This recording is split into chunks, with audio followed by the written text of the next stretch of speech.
On their way.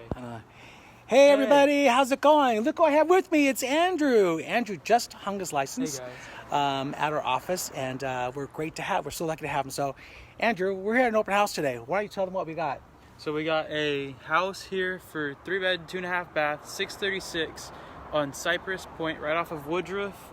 Just turn in and come check it out with these beautiful granite countertops. Yeah, they're gorgeous. If you happen to be a dog walker, it's great because we're so close. I mean, literally, we're a block away from Hartwell Park. So, hey Jeff, hi Deb. So, hey guys, if you've got a dog, first of all, we've got dog treats up front here, but we're literally a block away from Hartwell Park. So it's a great excuse to come walk your dog and get some exercise. But you got to come see this house, you guys. It's stunning. You really do. What do you think of the floors? Beautiful, immaculate. Yeah. So, if you get a chance, we're over here at 5909 Cypress Point.